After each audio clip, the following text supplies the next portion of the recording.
Olá, tudo bom? O nosso tema abordado de hoje será a violência obstétrica. Nós somos os acadêmicos do sexto período do curso de bacharel em psicologia do Centro Universitário Univel. Essa matéria é de extensão institucional, regida pela orientadora Lucimaira Cabreira. Meu nome é Bruna, junto ao nosso grupo nós temos a Diana Rosa, a Ingrid Docena e a Thaís Freitas Paz.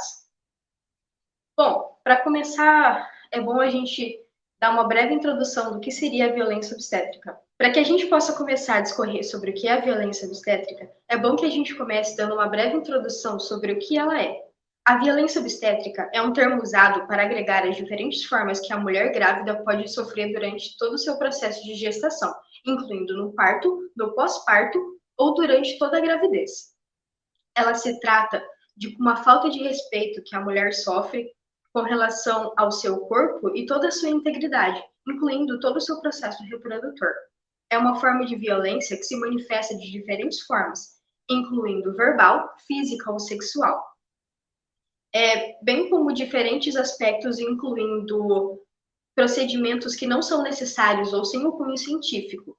Os efeitos podem prejudicar a qualidade de vida da mulher e podem causar diversos resultados emocionais, como traumas, depressão, para complicação na vida sexual da mulher. Vamos abordar também quem é que pode praticar violência obstétrica contra a mulher, que nesse caso são os médicos, os enfermeiros, técnicos de enfermagem ou qualquer outro profissional que preste em algum momento esse tipo de assistência, que pode ser o autor dessa violência. Aí a gente vai entrar em alguns exemplos de violência obstétrica. Alguns tipos de violência obstétrica que as mulheres podem sofrer durante esse período são insultos, comentários com base na cor de pele, raça, etnia, crença religiosa, orientação sexual, idade, status socioeconômico, quantidade de filhos e etc. Em alguns momentos durante a anestesia, eles anestesiarem a mulher sem informação, a manobra de Kissler, que é aquela pressão que fazem sobre a barriga da mulher para empurrar o bebê, amarrar a mulher durante o parto ou impedi-la de se mover, não permitir que a mulher escolha a posição em que ela quer fazer o parto. Esses são alguns exemplos dos vários que a mulher pode sofrer violência obstétrica durante o seu período de parto. E alguns exemplos de violência obstétrica que a gente pode estar apresentando aqui para vocês se inicia em impedir a mulher de se alimentar e beber água durante o trabalho de parto, negar anestesia, inclusive no parto normal, toques realizados muitas vezes sem o esclarecimento e consentimento da mulher, dificultar o aleitamento materno na primeira hora, impedir o contato imediato pele a pele com o bebê, né, após o nascimento, sem motivos esclarecidos. Isso a gente entende, né, como golden hour, que é quando a mãe, ela pode, ela deve, né, ter o primeiro contato pele a pele com o bebê, porque esse é o primeiro contato afetivo da mãe com o bebê que se estabelece uma relação para a vida inteira. Proibir também o acompanhante, que é de escolha livre da mulher, né, e inserir, né, a cesariana, a cirurgia cesariana, sem informar a mulher sobre os riscos e também, né, induzir a mulher a fazer a cesariana. Segundo a Fundação Perseu Abramo, estima-se que 1 em cada 4 mulheres brasileiras sofre violência no parto.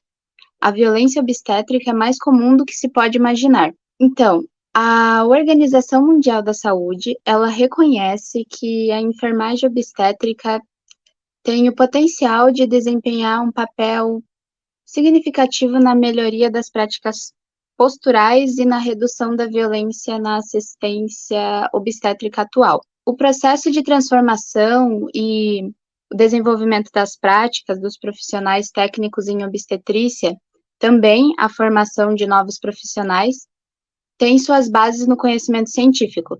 Então, esse conhecimento científico, ele nos incentiva a confiar na capacidade fisiológica natural do corpo da mulher para o parto.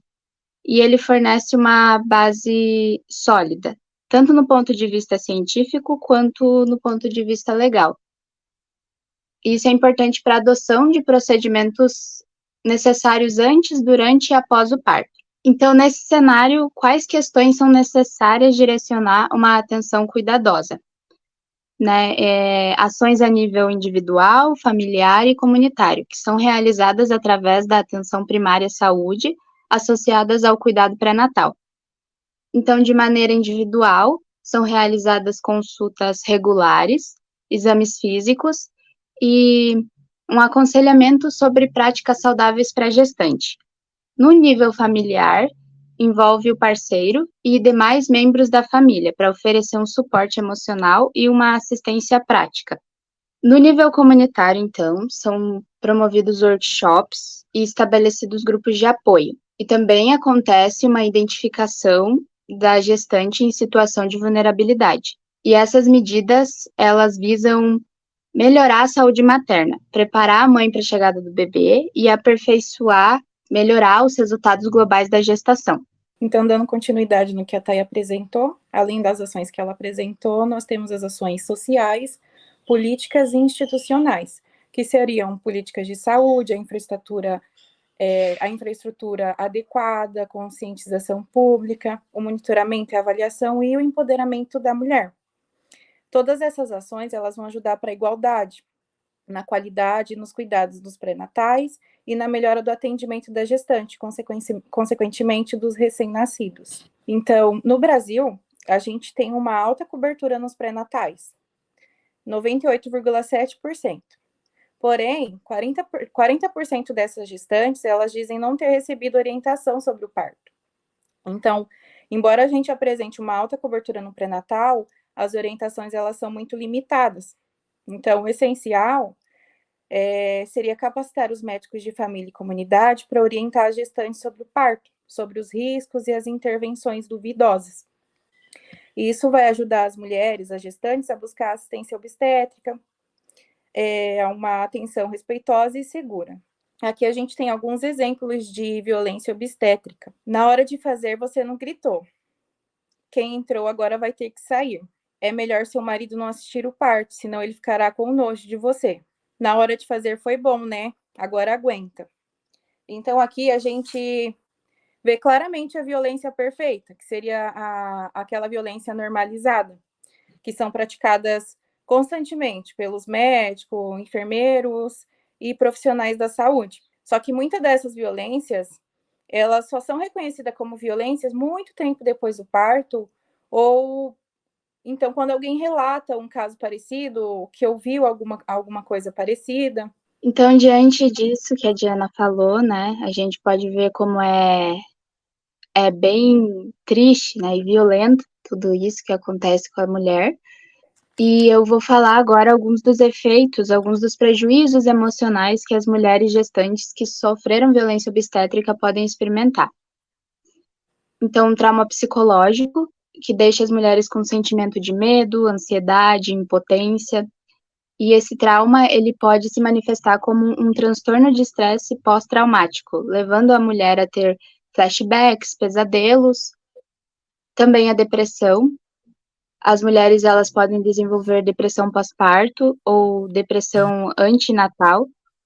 E isso inclui sentimentos de tristeza profunda, falta de interesse ou prazer nas atividades, fadiga e dificuldade de concentração.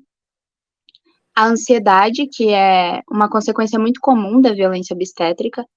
As mulheres, elas podem ficar ansiosas em relação a futuras gestações ou procedimentos médicos, experimentando ataques de pânico, preocupações excessivas e tensão constante. A baixa autoestima e a autoimagem negativa, e quando as mulheres elas se sentem inadequadas ou envergonhadas por não terem controle sobre o seu próprio corpo e a experiência do parto. Dificuldade no vínculo entre a mãe e o bebê, pode prejudicar o desenvolvimento do vínculo emocional entre a mãe e o bebê, e isso afeta negativamente a capacidade da mãe de cuidar e se relacionar com o seu filho. E aí vem a dificuldade na amamentação, que afeta negativamente a capacidade da mulher de amamentar devido ao estresse e à ansiedade associados à experiência traumática. Isolamento social. Então, algumas mulheres elas podem se sentir isoladas ou relutantes em compartilhar suas experiências de violência obstétrica, o que pode levar ao isolamento social e à falta de apoio emocional. E, por fim, a perda de confiança no sistema de saúde. Então, as mulheres que passam por violência obstétrica, elas podem perder a confiança nas instituições de saúde e nos profissionais médicos, o que pode afetar as suas decisões futuras de buscar os cuidados médicos. Também é importante a gente destacar que cada mulher, ela reage de maneira diferente à violência obstétrica e os efeitos emocionais, eles podem variar em intensidade e duração. Então, o que é importante nesse momento? O apoio emocional, a terapia e o acesso a serviços de saúde mental são essenciais para ajudar a mulher a lidar com esses efeitos e se recuperar do trauma. Então, visando que já houve uma violência, quais são os procedimentos e o que a legislação diz sobre isso? Então, qual o papel do Ministério da Saúde?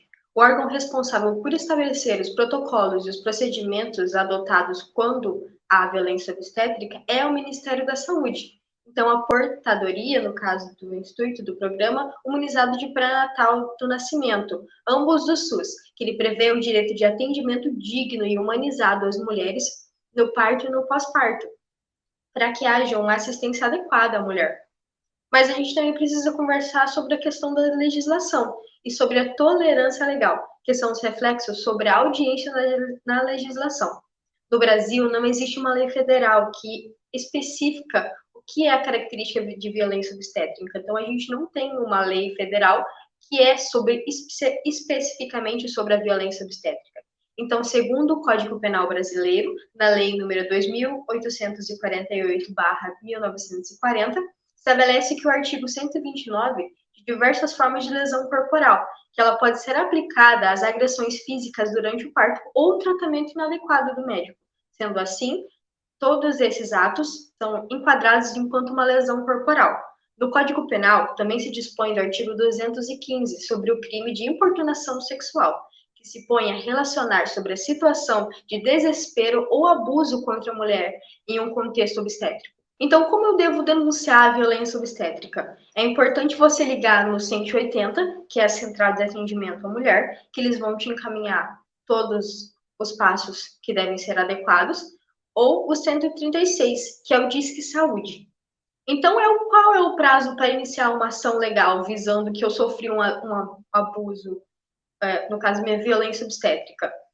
A regra é que quem sofreu a violência obstétrica tem um prazo de até 3 anos para a data do ato, no caso, para promover a ação judicial e buscar a reparação. Ou seja, eu sofri a violência obstétrica e eu tenho um período de 3 anos para correr atrás dos meus direitos legais, porque ainda assim é visado que eu tenho os meus direitos. Então, a gente deixa algumas sugestões sobre caso alguém queira saber mais sobre a violência obstétrica. A gente deixou algumas sugestões de materiais, que o primeiro é chamado Renascimento do Parto, que é um documentário de 2013, que ele tem cerca de 1h30, que mostra e descreve o que é a violência obstétrica aqui no Brasil. O segundo, nós temos a Violência Obstétrica e a Perspectiva Multidisciplinar, que é um livro do Décio Franco e Davi, Jaqueline e Alexandre Marcope, que ele é de 2022, ele é extremamente recente e ele é um conteúdo muito amplo a respeito da violência obstétrica. Nós também temos mais um documentário, que ele se chama, que é do Profissão Repórter, que é a Violência Obstétrica e o Parto Humanizado. Ele pode ser encontrado no YouTube, no link abaixo, e ele é de 2018 e ele tem apenas 36 minutos, então ele é um vídeo curto e bem autoexplicativo. Nós também temos a violência obstétrica e como se identifica e como denunciar.